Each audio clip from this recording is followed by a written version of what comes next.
how to deal with a careless, unromantic husband without being sinful. This needs a counseling session, unfortunately. See, a lot of the sisters neglect that the nature of men is different than the nature of women. These are from Mars and these are from Venus, as they say.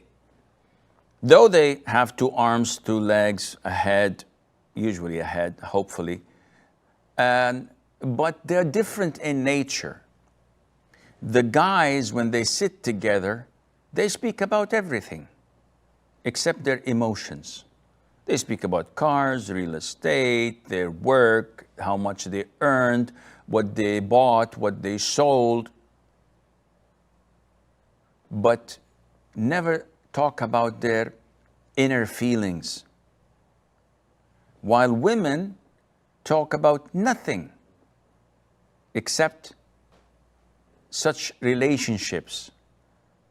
So-and-so divorced his wife. So-and-so got married to a second wife. So-and-so betrayed her husband. So-and-so did this and did that. My husband forgot my birthday, our anniversary.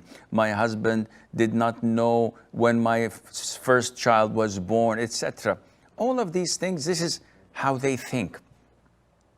Women are emotional by nature. And this causes a lot of conflict between the spouses when they fail to understand the nature of the other party. The happiest of husbands is that person who always remembers and anticipates and always has the upper hand. So he always texts his wife, I miss you, I love you. He always remembers that her sister's wedding is next week and he takes the necessary preparations and buys the necessary gifts and remembers such important events.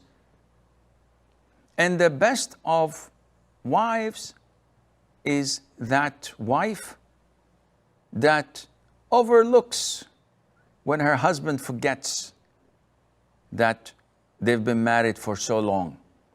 So many wives give a placement test, a quiz on the spot. Which year were we married in? I don't know. It feels like a couple of centuries, if you ask me. But, Akhi, why are you answering in such a fashion? It is. I've been married to her for more like 200, 300 years. She's so old that when she was born, rainbows were in black and white. Akhi, you're not allowed to say such things. Yeah, but it's funny. It's funny for you. It's funny for the guys. It's not funny for her. So we have a problem in communication.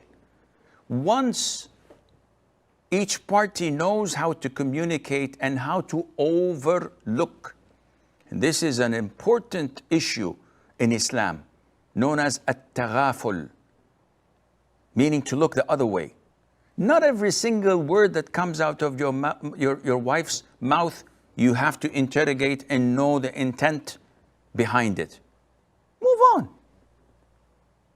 Shrug your shoulders and move on. Likewise, you don't have to question every gesture your husband had done. And what did he mean when he said so and so in front of your father or your mother? And why didn't he do this and why did he do that? Life does not go on like this. Marriage cannot continue healthy in such an environment. So if your husband is careless, if he's not romantic, do what you have to do to change him positively. You have two courses of action. One, lecturing, reprimanding, blaming, pointing the finger, You did this. Why didn't you do that? And you keep on nagging him until he either divorces you or chooses a second wife. Because this is not healthy. The second course of action can be that you deal with him in a positive way. If he's not romantic, be romantic without waiting for a response. So if he comes on a special night, it's nice to have candlelight dinner. And he would notice, maybe he would not comment now, or in the 5th time, or on the 10th time, but he notices and enjoys what he sees. If you buy him a gift, if you put a rose on his pillow, if you cook him good meals, and always be presentable in how you look, applying body lotions, perfumes, wearing your hair in a nice and tidy way, putting a nice dress on, he'll notice this. And after a while, he would be enjoying it. And after a while, he would be forced to reciprocate, whether you tell him or not.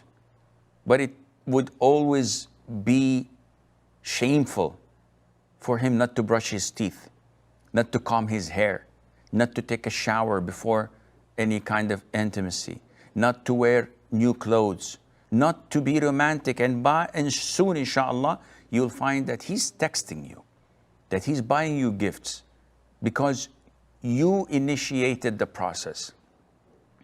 But when we start the blaming game, you did not do this to me when I did that to you, and you have a record book.